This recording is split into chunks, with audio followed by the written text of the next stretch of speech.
So welcome back to season 2 of Talking Candid. Please don't forget to like, comment, rate and subscribe on all of your streaming platforms. I'm Hayley Powell. And I'm David. And I'm Amanda Walls, Director of Cedarwood Digital. Welcome to the podcast. Thank you. I'm excited to be here and it's such a beautiful day. Yeah, it's probably the hottest day of the year so far, I would think. I think it's forecast to be 21 degrees, so... I'm so glad I brought a hoodie today. Yeah. I bet you're thrilled that you're in our roasting podcast room as well. Yeah. It's just like, by the end of it, the lights like on my face is like shining. So I have a bit of sunbaking late this afternoon, so we'll be good. Oh, That's nice. good. So it's really exciting to have you here. You've recently spoken at Brighton SEO, haven't you? How was that? Yeah, it was really good. So I spoke last Friday. I'd spent a couple of days down at the conference, which it's crazy because I've been going to Brighton SEO for like 10 years now. And when I first went, it was really small. Like it was, I think it used to be in Brighton Dome. Now it's in Brighton Centre. Yeah. It was kind of just one track of speakers. And now it's just grown crazy big. There's like 6 tracks of speakers over 2 days, and then there's all the supplementary like Measure Fest and the paid advertising show and everything. And so it's huge. And even all the exhibitors, I think I was reading they had like 70 sponsors this year. So I was just like, wow, that is off the charts. But speaking was really good. I was on the main stage, so there was a lot of people watching what I was doing. So it was a little bit nerve-wracking. I wasn't aware, but you can actually have speaker notes on the main stage, which I didn't know. So I'd completely practiced my speech without any, and then I had the added bonus of getting some. So I was like, this is sweet, but I hadn't written any. Amazing. So I felt like a really kind of like, maybe like a tip for next time or for anyone else that's going there. Because I'd spoken last year at the online PR show, but it was sort of like a strictly no kind of speaker notes thing. So I'd practiced not to have them. On the day, so basically when I submitted my talk, I had 94 slides, which if anyone's looking to do a 20-minute talk, don't write 94 slides. It's just... Sounds like you, Hayley. I've been there. It's just way too many, right? Realistically, it is. And the best part of it was that I'd sent it in for submission, and Andrea, who is just the loveliest person, she does all the kind of speaker feedback. She had said to me, really like it. Think it might be a bit too long. Have you timed it? And I was like, yeah, Andrea, it's absolutely fine. Like, don't worry about it. It's coming in at 17 minutes. And then in the week leading up to it, it was like going to like 23 minutes. And I was in the speaker's room on the day, and Andrea was sat there and she's like, how are you going with your talk? And I was like, you know what, Andrea, my talk is too long. I just should have listened to you. I should have taken your advice on board. And now I'm like scrambling to delete slides and chuck them on a USB stick, like literally an hour before I talked. So, that was a learning lesson for me. Like, I think when you speak, you always speak a lot slower than you think you're going to. I'm actually quite a fast talker.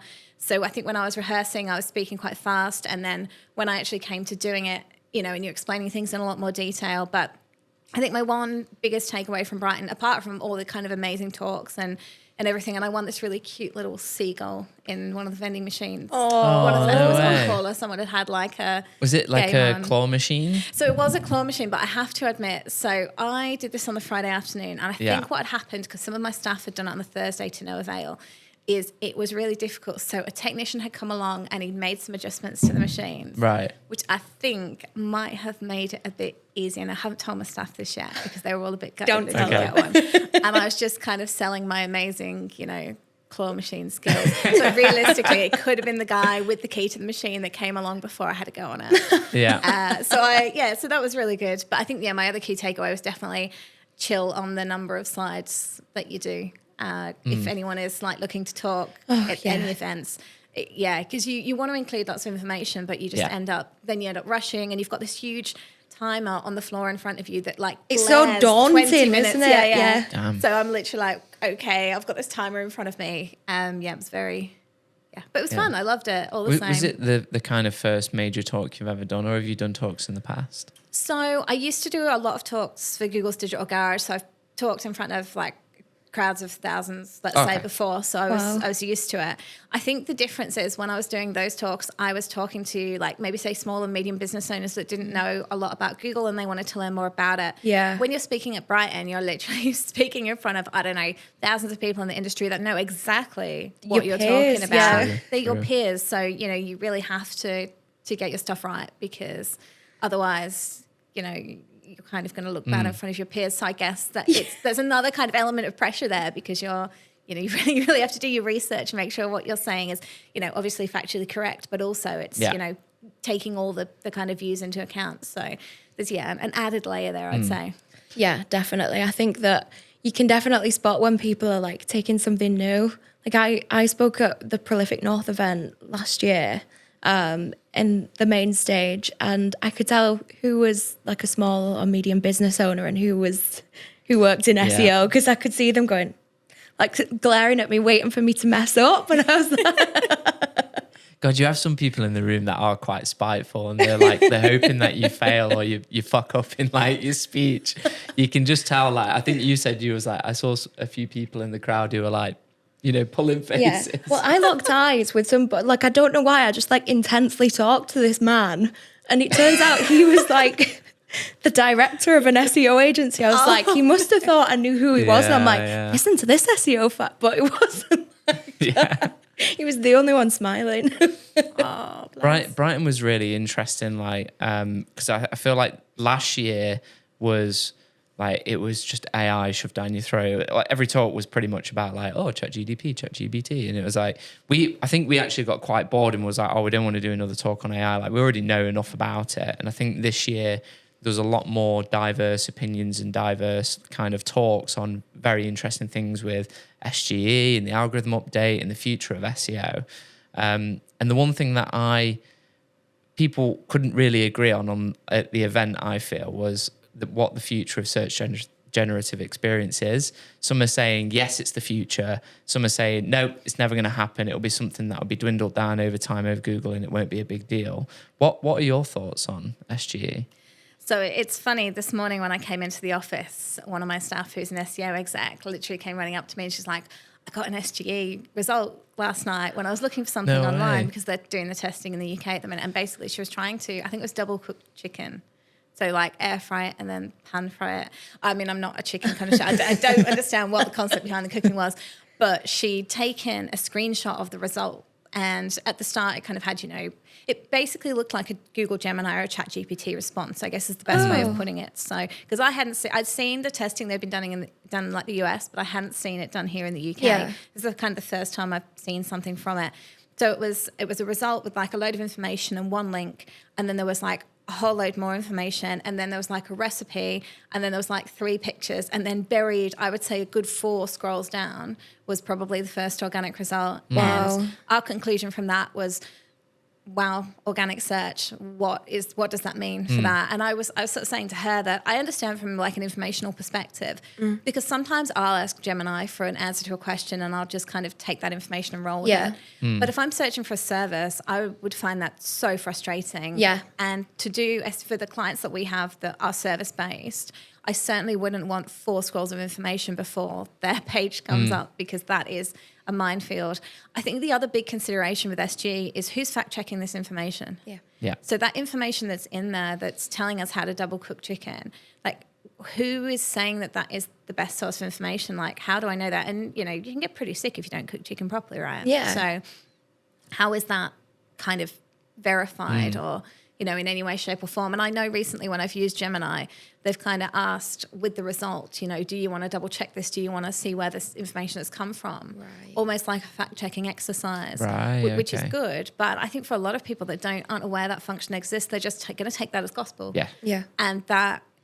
It's quite dangerous, really, isn't it? It can be quite dangerous, and I think that is a consideration. Now, from a purely commercial perspective, I think SGE is a concern from SEO perspective. It's a concern about the amount of visibility we're going to get. From a kind of Google Ads perspective, I don't think Google's going to mess around with that too much. It's a huge revenue stream for them. Yeah, it is. They're not going to want to lose it. For things like PLAs and shopping campaigns, I don't think that's going to change too much. So I think those clients will be kind of on the safer side. Yeah. I think it's more of the service-led companies that rely more on organic search that could be impacted by it. And when I was reading some of the studies that came out of the US after they'd done the testing, there were things in there like, there was a list of, say, 10 links that had been presented, and 9 of them weren't links that had previously appeared in the top 10 search results.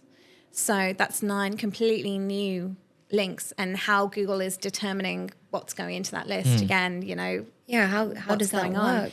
Now, if you've got a company that's in the top 10 right now and 9 of those 10 results aren't, Are they just going to be wiped completely? And their business is built on that model now. So it can have potential not to be dramatic, but it could be quite detrimental from a business perspective as well. Yeah, I agree with you there. And I think one thing that people aren't talking about, though, is user adoption of SGE, because, like you say, having service-based queries, the conversion journey can become quite convoluted, and people will get frustrated and perhaps go to alternative search engines because they're not getting the same experience that they used to. And I think that Google has invested over 4 billion, it's like 4.8 billion into SGE without real discussion of user adoption. I mean, generally speaking, people don't like change, but you've got to kind of categorize it into different demographics. And, somebody who's looking for, say, a compliance service may not want all of this additional information, and it will be a different demographic to somebody who's looking to buy a pair of jeans. And I think there's going to be layers to it. And I think perhaps, although it could impact people, we need to take that into consideration. Yeah. I think on my side, it's if it solves a real problem that users have with, say, search engines, then it will work really well. And I think, again, it comes down to the informational-based queries, or maybe even doing some research when shopping. If right now you type in the top best ovens, if you're looking for an integrated oven in your kitchen, for example, I've just bought one recently, I would find a load of organic results and paid results, and the organic results would usually be articles that someone in the PR industry had worked on with Cosmopolitan or whoever, or House Builder, and they would have these top 10 lists, and I'd find that their top 10 compared to another one compared to someone on YouTube would be completely different. And me being in the industry, I know that a PR team's worked with them, they've probably paid the magazine, say, we want a feature, we're going to write going to get some genuine reviews, and that's how it's going to be. So I think if that experience can be a lot simpler, and it, shows you the top 10 reviewed, taking sources from Trustpilot or YouTubers or whatever, then yeah, it would be better. But I think people like having the option to browse and verify information themselves. But on the other side, there's also, computational biases and things like that. So if you're searching for things and it's serving you results and telling you things you want to hear, then it's probably worse, I would say. So I'm a bit mixed on it, but I think it's something that they'll continue to test, and then I think they'll go, well, from a user perspective, if it's not adopted properly, they'll probably scale it back, and they're just doing it to keep up with ChatGPT and Bing and all these other competitors. So I think on that point as well, Google is, saying a lot about EEAT at the minute, and a big part of EEAT is users making an informed decision by being able to look at the experience, being able to look at the expertise, and being able to get all of that information together before it decides to go ahead with a particular brand or a particular service. Now, to your point, if they're not getting all of that information, or if they're getting even conflicting information, it's really, really difficult, I think, for them to make a really well-informed decision. So I think in terms of where the iteration of SGE needs to go, it needs to be able to make sure it's giving users all of that information and a variety of opinions. Yeah. And I think at the minute it lacks that variety. Yeah. I think it's got one very, even with the 2 ways of cooking chicken, let's say, there was one way of 2 ways of cooking chicken. Yeah. There wasn't here's 5 different ways that you can cook chicken 2 ways. Yeah. This is how you cook chicken 2 ways. Now, people might have different ways of doing that. They might use different seasonings. They might have different timings, et cetera, but there isn't really that right now. And I think that's what's missing and would add a lot of value. Yeah, I couldn't agree more. And I'm quite cynical about it, really, because there's helpful content updates, with the most recent one being in March. There's EEAT, and I feel like we're kind of being tasked with creating trustworthy and informative content to feed the machine, to feed SGE, and that's kind of something that we do need to take into consideration, because it supports our visibility now, but if we continue to push out this informational content, what's it really for? And there's also, I think the US has faced a lot of issues because they've done a full rollout, I believe. And there's been a lot of lawsuits raised against Google as well, because some businesses claim that with the SGE results, it's stealing content from their website and taking away clicks and leads and revenue. So if you're like a service-based business and you give a bit of information and you've got a quote button, and usually people would find you in the results and then go on your website and give an inquiry, SGE is taking that from their website, giving them the answer to their question, but not leading them to any type of inquiry. So there's a lot of lawsuits in the US around that at the moment. And I think there's now an option to put within your website of like whether you allow Google to take information from your website for SGE or not. So that's really interesting. But I don't think a lot of businesses will be aware that that's available to use. But it's definitely going to be interesting on where it goes. I would say optimize for both, optimize for it be in the future, and then be prepared if it's not going to be, you know. I'm interested to know what you think the future of digital marketing looks like.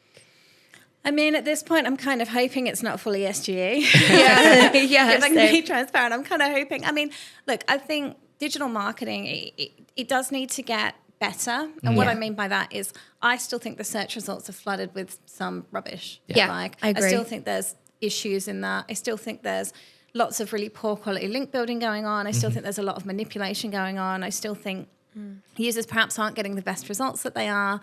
So I think when we're looking at things like SEO, I think there's a lot of like improvements, sort of user improvements that need to be made there. And I think Google is trying, and even earlier in the year, you know, it sort of came out and said, look, we are trying to make these improvements. We're rolling out these updates, et cetera, et cetera. But I still see it everywhere. Yeah. I think the other thing that I would like to see, I guess, in the future of digital marketing is a little bit more weight given to independent businesses.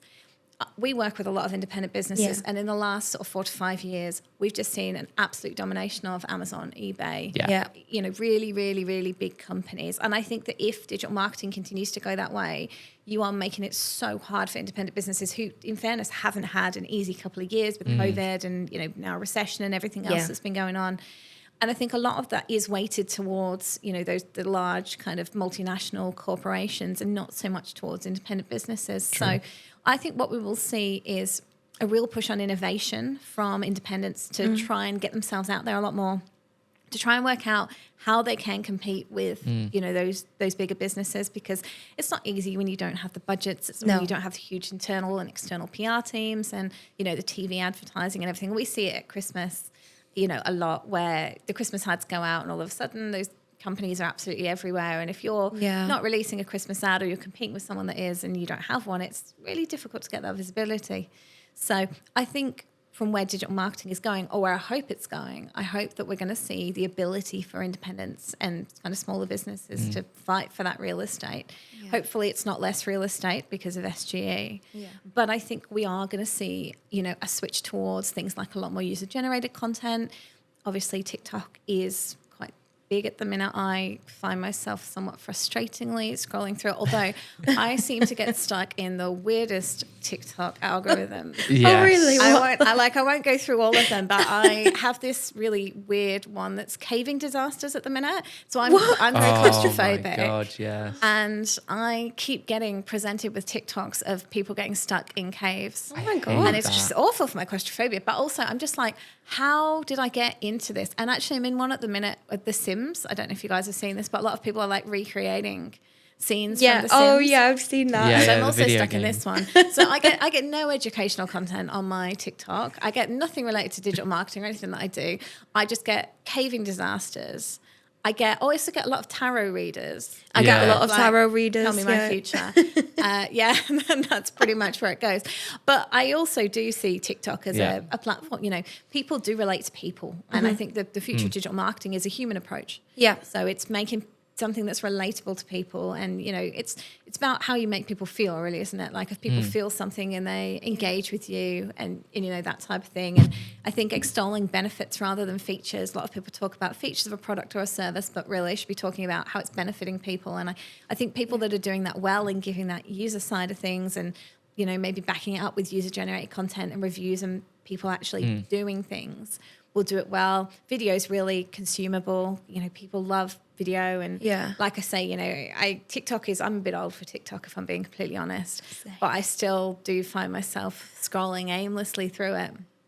Much to kind of my own frustration, let's say, when I should be doing other things, I'm procrastinating on it. But I do think that what it's done is highlighted the value of that kind of, short, video style, user-generated, relatable content. And I think that's got a big place in the future. Yeah, I couldn't agree with you more. I think that, what we're seeing now and with the rollout of SGE is that people trust people more than they trust written content that's almost anonymous.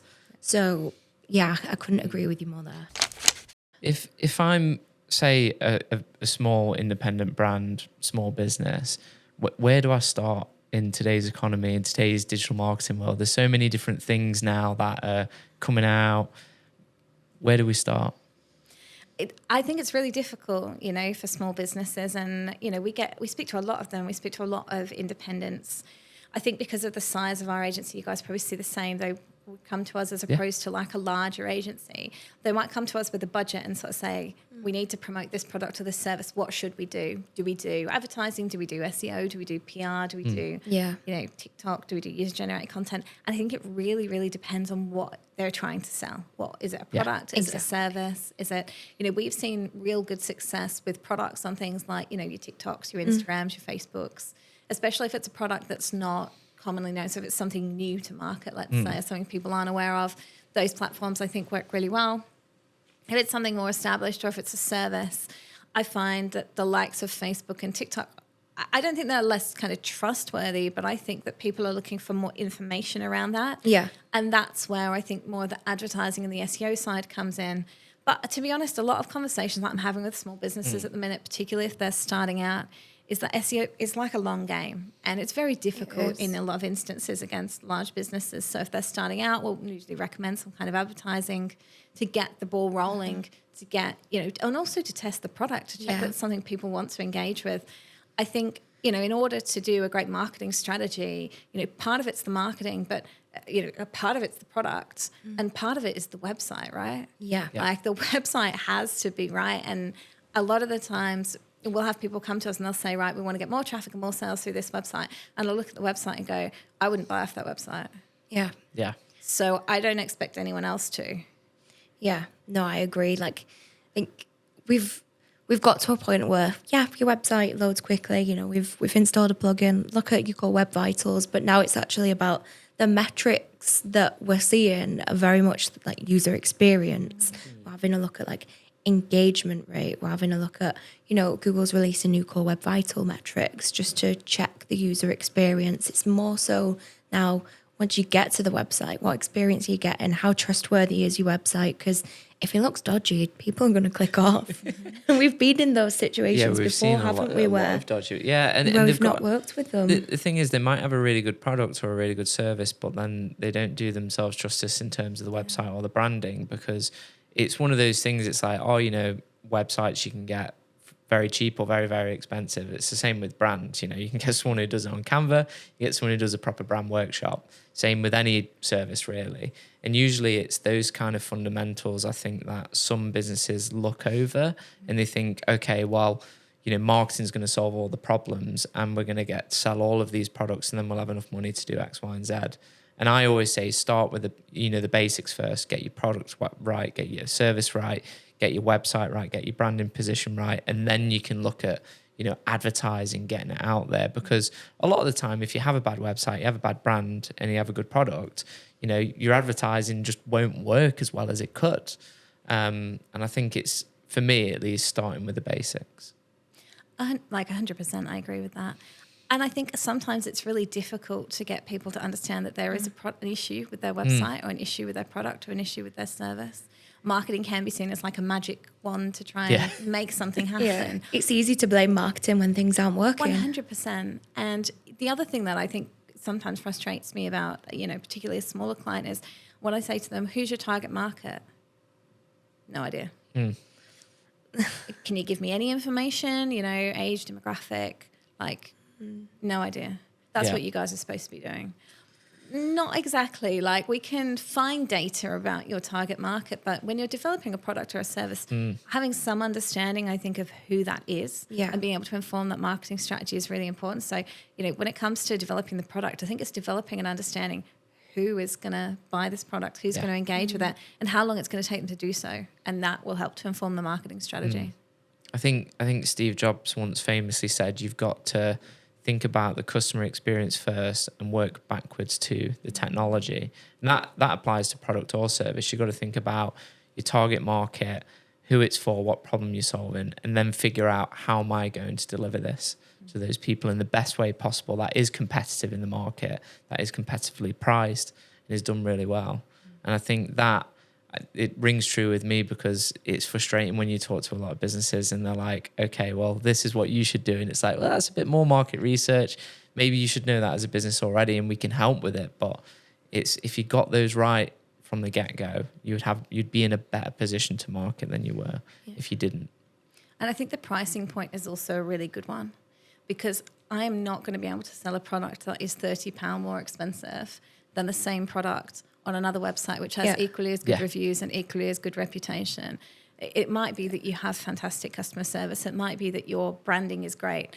But fundamentally, if your product is £30 or whatever more expensive than the next person who's literally, again, right next to you in the search results, with all the will in the world, that product's not going to be sold. Yeah. Marketing can be such a hard sell for businesses as well, especially in this economy and with the rollout of the new features, and like the landscape is completely changing. This year has been so instrumental in that. And like, how is it best to like pitch marketing to businesses nowadays? That's a good one. Yeah, so I think we try and focus a lot on inbound now. I think trying to sell marketing to businesses is a lot more difficult than it's ever been. So our first steps, or my kind of preferred approach, is to wait for people to come to us. And I appreciate it doesn't work for everyone, but I think when you're selling to someone who has come to you, they've got a need, hopefully got an understanding of some kind of understanding of what they want. They hopefully think you're all right because they've been on your website, although I've had inquiries before from people that obviously have not read anything on our website because they're asking for like a website, which we don't do. And I'm like, no, we don't build a website, so you've obviously not actually read anything on the website, but that's absolutely fine. So I think, a big part of it is understanding whether you're like outbound selling and pitching to someone, or you're inbound selling and pitching to someone. I think if you're inbound selling and pitching to someone, it's a lot easier to do that because they've already kind of made that consideration. But one thing that I've really learned in the last couple of years, particularly with new business, is the importance of qualifying businesses that you're working with. And that's at inbound and outbound stage. Yeah. So, if it's an inbound lead, really understanding, does this person have reasonable expectations of what marketing is going to achieve for them? Is this someone that you're able to work with effectively? So is it someone that's going to listen to you and take on board your feedback? Have they worked with an agency before? But then also, have they worked with like 5 agencies in the last year? Which would be a red flag. Yeah, exactly. And if they have, what has happened there? Because that's... I think I had someone once brag that they'd worked with 40 different agencies in the past 10 years. And I was like... Goodbye. Wow. This one's not a good one. Absolutely not. Some of the worst sort of new business calls I've ever sat on will be someone going, I hate my agency. And I'm like, okay, well, what have you done? They were just as bad as the other agency and I sacked them 2 months ago. Okay. So what's going on? Well, they haven't done this and they don't answer all my calls and they don't do this and I've tried WhatsApping them and they don't do this and this, and I'm just like, well, okay, this probably isn't the right fit for us. Yeah. But I think that qualification stage is so important to enable you to sell, your service properly, because otherwise you're selling to people that, probably aren't engaged in it. Or even if you do get that sale over the line, it's going to be a nightmare to work with, when you get there. Yeah. So I think that is really important for both inbound and outbound leads. From an outbound perspective, we don't have an outbound sales team. We don't really do anything along those lines. I once tried messaging a few people on LinkedIn, as a bit of a laugh. It didn't really go anywhere. And then I thought, no, I'm probably going to get kicked off LinkedIn for spamming people, and I sort of moved on in that perspective. Yeah. But I think again, when I talk about features and benefits, you've got to talk about the benefits of marketing. you can bring to people. And when done properly and when looking through kind of case studies and that type of thing, and I think you just need to demonstrate the value and the relatability. So the value of what it can bring to their business. And here's some examples of people just like you where that has worked really, really well. And I think in this space as well, particularly online, if you don't do any marketing, you can't expect people to engage with their service. You can't expect people to know who you are. And it's the same for us as a business, because admittedly, it's only in the last year or two I've really done anything. You know, Cedarwood's been going for 8 years. And for the first 6 years, I didn't really do anything. I didn't go out and really talk to that many people. I just kind of kept my head down, minded our own business, stayed out of agency space and just cracked on with our clients. But then I was sort of like, well, how do I expect people to know about us if we're not marketing ourselves? And I think the same applies to clients. You know, if they're not out there, you know, advertising or, you know, getting out in the community, networking, showcasing their product, showcasing their service, then people aren't going to find them. And if people don't find you, you don't have a business. So that in a nutshell is how I would speak to someone looking for marketing to basically say, you know, it is a need. Obviously you want to do it in the right kind of way. But fundamentally, if you want your business to grow, if you want to sell your products, if you want people to engage with your services, you're going to have to tell them about it. No, I agree with you. I think, we work on like a checklist system for people who've like, for any like inbound leads that we get, like, do they have the budget? Have they worked with multiple agencies? Do they understand marketing? Do they have a good product or service? Just because I think a few years ago when we were both a little bit more naive than we are now, we'd just be like, we'll work with you. We'll answer all of your calls. But now we're in a position, very fortunate position where we're very selective with the people, because we don't want to work as a service provider. We want to be a partner. We want to be an extension of their team. And I think that's so important, finding the people who want to work with you and who are bought in just as much as you are, because I'll think about my client campaigns all the time, you know, I'll emotionally invest in them, but I need people to also do the same for us. It's so important getting the on board as well, because if you understand marketing yourself and the business understands marketing, it's a lot easier, because some of the things that you do, i.e., you know, your social media presence, your branding, you know, your SEO, it's very long-term stuff. Like, there are some people out there who will spend a bit of money and 2 weeks go by and they're like, why aren't we seeing any results? And they're absolutely in the wrong mindset. And so I feel like you just need to educate those people. But it's very hard to convince someone, you know, oh yeah, we'll start seeing results in 6 months or 12 months. But it's one of those things that if we constantly push stuff out there, we work on the SEO, work on the brand, work on the website, we will get there and it'll build up and up and up. And I think it's quite difficult sometimes in a pitching scenario to convince people of that unless you have the data to back it up as well. So we always try and, you know, present as much data as we can. But I think that's one of the hardest things about pitching. And I think if you work with someone, like I say, who understands marketing, it's such a easy relationship to be in. It's a joy, isn't it? Rather than just convince me. It's just so refreshing, I think, as well. The other thing I would say about pitching, or one of the things that I've found the most difficult, particularly in the last 12 months, is clients will always ask, you know, who's going to be working on my campaign? So who very specifically is going to be working on my campaign? And when we first started dealing with, and by the way, I understand why they're asking, like, and I feel like that makes complete sense, but I think from an agency perspective, that's sometimes tricky to deal with. Because I can say to them, well, you're going to have, you know, one senior digital PR exec and one standard digital PR exec and an SEO exec, let's say, for example. And then they'll say, so tell me who it's going to be and give me a bit of background about them, about their experience. Now, again, that's all well and good, but let's say, for example, you know, at the minute, the kind of time it's taking to sign off leads is longer than it's ever been, right? It really Across is. the whole agency space. It really is. So I'm dealing with people that I started speaking to in January. Let's say we had 6 leads in January, and I've told 3 of them they're getting this SEO exec and 3 of them they're getting this SEO exec.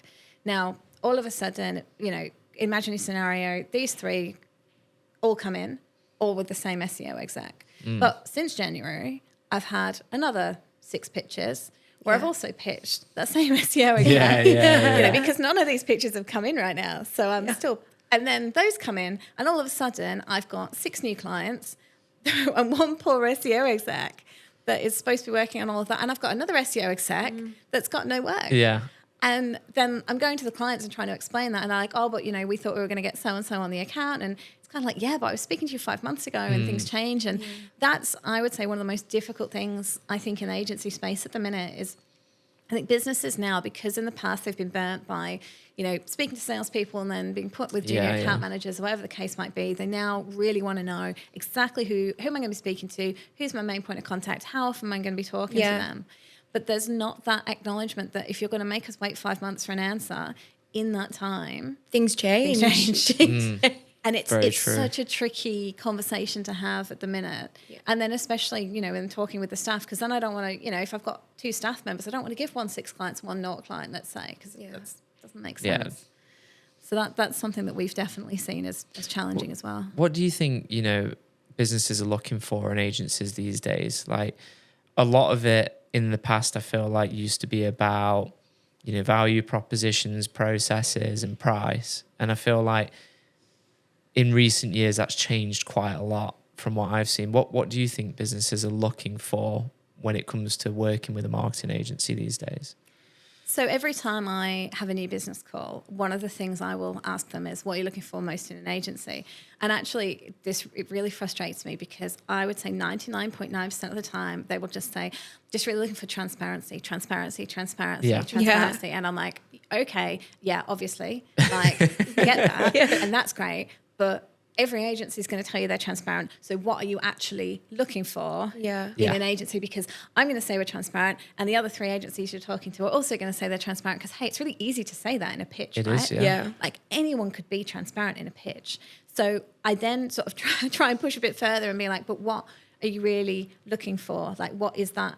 And I'm finding it really hard to get out of people. I don't even think they know half the time what it is they're actually looking for in an agency. I think for a lot of people, it's someone they get on with. It's just a normal human interaction. So, someone who will sort of say, oh, look, yes, I understand. Or what did you do on the weekend? Just like a normal person, someone that you can work really well with. The rest of the time, I do think pricing is a consideration in recent months. Yeah. I think we've seen it more so. So I think in the last maybe 48, let's say, months, it hadn't been so much. But I think recently pricing, and we've lost a few pitches just on a pricing perspective at prices that I simply wouldn't we're the same. engage at. We've got gazumped a few times just by people taking thousands of pounds off. I'm like, well, we don't want to work with you then. It's not feasible, right? And long term, you get stuck with those clients. And trying to increase that retainer is difficult. And then if it returns, I know at the minute it's difficult space, agency space. Yeah. And I think the problem is when it then picks up again and you then start getting those bigger clients, those clients, you're just like, this is really frustrating because you're stuck on a super low retainer. And at the time we did it, but it didn't work. Yeah. So, that's something that we've really had to try and, steer away from because I think that becomes an issue. But fundamentally, I think this is the biggest issue. I don't know if people know what they're looking for. And I see it a lot on, even when people kind of put requests out on LinkedIn. So I think yesterday, someone from quite a large company put a request out for like a paid social specialist. And I tagged someone in it who I knew that's paid social, like a freelancer. Yeah. And I looked back this morning because he just replied to say thanks. And there was 348 comments on it. Wow. Now, So I think there's 2 things with that. One, that indicates that the person who posted that had no idea who they wanted, right? They probably had no awareness of agencies in the market. They didn't have any brand visibility. Yeah. They were just simply going out to market. But 2, how are you sifting through those comments? Like, we put a job ad out and we got 150 CVs and I'm like, oh my God, where do we even start? But how are you actually going through and qualifying that? And I think sometimes it's the luck of the draw. Yeah. Because that person is not reading 348 comments. They're not interviewing and chatting with 348 different people. But in the first place, they probably didn't know who or what they were looking for. Yeah. Maybe they've been burnt in the past. Yeah. Maybe they're new to the role. Maybe there's, there could be a myriad of different things going on there. But I think a big part of it is also on brand side marketers to kind of do their research and understand. And that's not just looking at websites. It's actually deep diving into the people behind that agency. So, like maybe something like talking at Brightness SEO is nice because you get to demonstrate knowledge in front of that audience or, even community events. If I worked brand side, I would go to meetups. Like we had Salford SEO on Tuesday. There's some brand side marketers there. I would go to things like that. I would get to meet people and understand them and build a rapport with, different agencies. And then when I'm looking for that, I would have a better understanding of that space. Yeah. Whereas I think at the minute, people just don't know. It comes back to that lack of trust and information, and can you trust what you read online, and are people being transparent? It all kind of ties into people not having the budgets, because we keep hearing like there's been budget freezes, budget cuts, and that's kind of a big blocker at the moment. But like the lack of funds from, say, like from marketing managers to all of this kind of, there's so much selection. How do you know? Like, and there's that kind of lack of trust. So I think the human element is so important. I always think with pitches in particular, it's really difficult because some brands will have like a set budget and they'll be like, this is our budget. And it's like, great, I know how to like deliver a solution based on that price.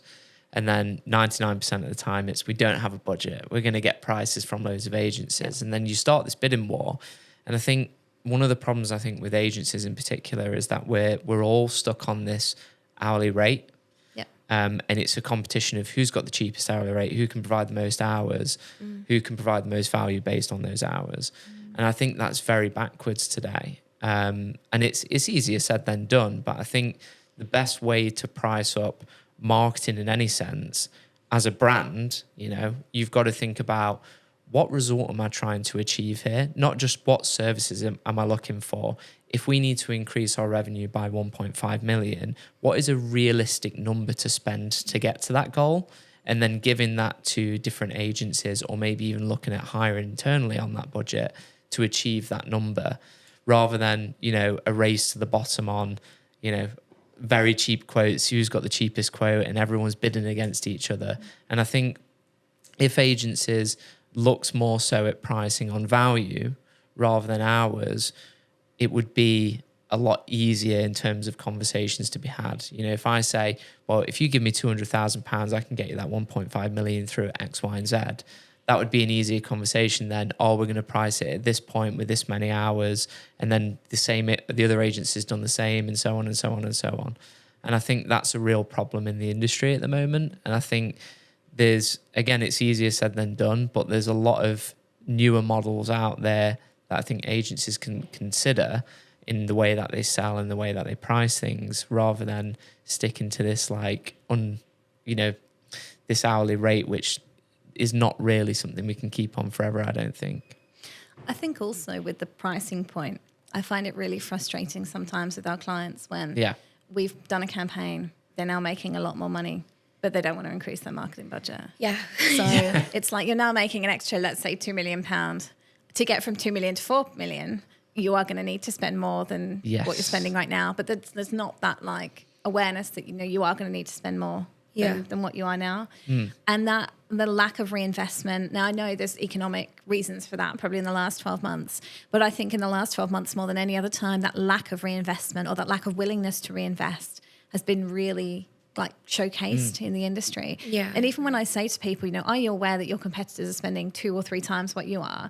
You have the ability to kind of match that by, investing in, better channels or more channels, or trying something, like maybe display advertising that you've never done before, but they're doing it and they're doing it really well.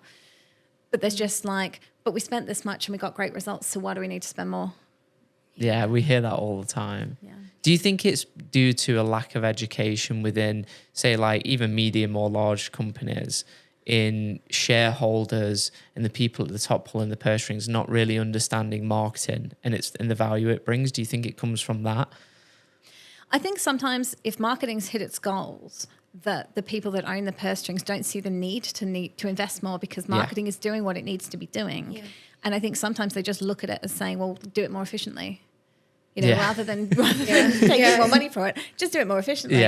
Which, in practice doesn't work. No. Because costs are going, even when you look at things like CPCs Google are Ads, going up, CPCs are going up. So there is going to be, an increase. And, we have a lot of clients saying, well, cost per lead should naturally come down every year. And it's like, well, hang on a minute. If CPC's gone up 20%, then actually staying at the same level is an achievement. Like that is an efficiency improvement, but you are going to need to spend more budget off the back of that.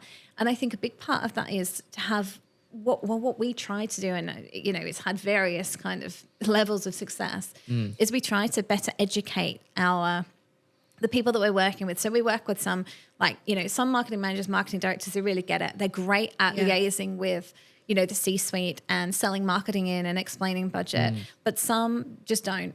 And I think some don't have a great relationship with the C-suite, and therefore they're not kind of selling in as strongly as they could be the benefits of marketing. So in those instances, we will try and work with them. We'll try and give them the numbers and the figures that they need, the data that they need to go to their, C-suite and say, actually, if we had an extra X amount of investment, we can get to where we need to be. I think perhaps the most frustrating side of it is when we get, say, targets back from the C-suite, which are 5 times more than what they were this year, but there's absolutely no desire for additional investment. And I think that is difficult, because then it's kind of like, well, where are we pulling this efficiency from? Yeah.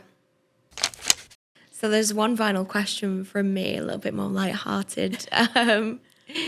Do your friends and family know what you do for a job? It's funny you should say that. So, So my dad, I've told him, 100 times what I do for a job. And last year, so my dad lives in a country, it's fairly countryside, he's on a farm. Yeah. And they have a village hall. And the village hall, it gets used every now and again for the odd quiz night and this and that. But they basically wanted to build a website for the village hall to get it seen. And my dad hadn't told me any of this. He just said, would you mind popping along to the village hall meeting? And I was like, sure, why do you need me to come along? But no worries, I'll come along and I'll see what you have to say. So I came to the village hall meeting, blah, blah, blah, blah. And then we moved on to the website. And my dad was like, yeah, so, Amanda's going to build the website for us. And I was like, hang on a minute, what are you talking about? And he's like, well, you build websites. So I thought you would happily help out building the website for the village hall. And I was like, Dad, I don't build websites. I wouldn't even know how to build a website. Don't get me wrong, I can go into WordPress and I can drop and drag an Elementor. Yeah. Right, that's absolutely fine. But that is the full extent of my, web development skill set. And Dad's like, but you've been building websites for 8 years. And I'm like, Dad, I have not been building websites for 8 years. But then it gets even better. Dad's like, oh, and the other thing that we want to do is we want to rank in position 1 on Google for Village Hall. And I was like, well, what do you mean? And he goes, we want the website to rank in position 1 on Google for Village Hall. And I'm like, so this little village hall in the middle of Shropshire, which has a brand new website with no authority and absolutely no expertise on it. It's just got a picture on it. You want it to rank in position 1 for the pretty high volume term village hall. Nothing specific to it, but the large search volume term village hall. And he's like, yeah. He's like, that's what you do, isn't it? I'm like, not exactly like that. I said, I do help businesses to improve their position in search results, but I can't. And he's like, can you not just do some stuff on the website? When you build it, can you not just put some stuff in there to make it rank?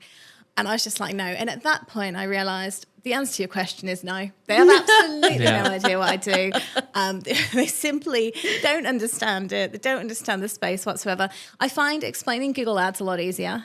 I can explain that. When you do a search on Google, you see the ads at the top. Yeah, I get it. Okay, cool. SEO is way more difficult to explain because they just don't get it. And what that tends to result in is people like my dad just go, oh, she does websites. Stuff with websites. Yeah. And then I get volunteered for the local website. So, I've still got some work to do in that respect. But, I mean, I'm not building the website, obviously. I wouldn't even know where to start. And it doesn't rank in position 1 for Village Hall, which hopefully isn't reflective of my SEO ability. It's just probably reflective of the fact that, it's never going to get there. But, at least my dad, thought I was trying to help out. Yeah. I had one guy once, most inquiries come through to my phone because we have a phone answering service. And there was like, oh, so-and-so is on the phone to talk to you about SEO and digital marketing. I was like, cool. And, I picked up the phone and he was like, hi, I was looking at your website. You've got really good reviews and stuff. And he was like, I want to rank for my website. So I was wondering, if I pay you some money, can you give Google a call and tell them to rank me in position 1? And I'm like, excuse me, say that again. And it was like, you're the people who talk to Google and tell them what this website should rank here, right? And I'm like, that's not how it works, sir. And I'm like trying to explain it, and he's like, can I just pay you some money? And I was like, we're not going to be able to work together. We don't do that. But he was literally adamant that someone calls up Google and says, rank this website in position 1. Like a broker. So, yeah, like a broker, yeah. I find it crazy when people do that, right? Because even when my dad was saying about the village hall, I said to him, I said, Dad, if I could just put some code on the website, rank it in position 1, right? Why am I doing this job? Yeah. Like, I would just buy a website, sell something on it, and rank it in position 1. Like, Yes. why would I be working at an agency if I had the magic ability to do that? And he's just like, well, I didn't think of it that way. But, you know, why would, if someone's calling up saying, can I just pay you some money to rank in position 1? Like, obviously, why would I work here? If I can do that, if I've got the ability to call Google and do that, I've got far better things to spend my time doing. Exactly, you know? yeah. I was trying to explain to him, I was like, well, that's what you're explaining is kind of like Google ads. You know, you'll pay them. And he's like, no, the organic position. I'm like, okay. But I've stopped trying to tell my friends and family what I do because there was a rumor going around 5 years ago because I started in social media marketing and I kind of went in a bit of SEO, a bit of paid, etc. Like really long story. But when I worked in social media, all of my friends and family was like, you work for Mark Zuckerberg. You work for Facebook. And I'm like, no, I don't. I was like, I post things on Facebook. It was like, yeah, you work for Facebook. And I'm like, no, I don't. And so now, like, if someone asked me who's like a friend of a friend, you know, what do you do for a living? I'm like, I cut grass. And that's it, yeah. I just say I cut grass because I'm like, if I say like, oh, I work for an agency and there's like, oh, well, like a recruitment agent. No, marketing agency. Oh, what does that mean? Yeah. I was like, they're like billboards. I'm like, no, like organic and paid and SEO. And they're like, what's that? And then you have to go in the whole conversation. It's exhausting. Yeah. I find that saying I work for Google works. Yeah. Even though I don't. Yeah. But I work for Google. I work for Google. Oh, okay, cool. And then actually that tends to stop them in their tracks. Yeah. And I'm like, sweet, we're good. Yeah. My boyfriend thinks that I write blogs. He tells everyone I write blogs. I'm like, no, I run an agency. Like, I don't just sit there writing blogs. God, imagine that. Yeah, thank you for listening, guys. Please don't forget to like, comment, rate, subscribe on all of the streaming platforms. And thank you so much, Amanda, for joining us. Thank you, Amanda. Thank you for having Fabulous me. chat. Thank you. Stay tuned for next week's episode. And I was just kind of selling my amazing, claw machine skills.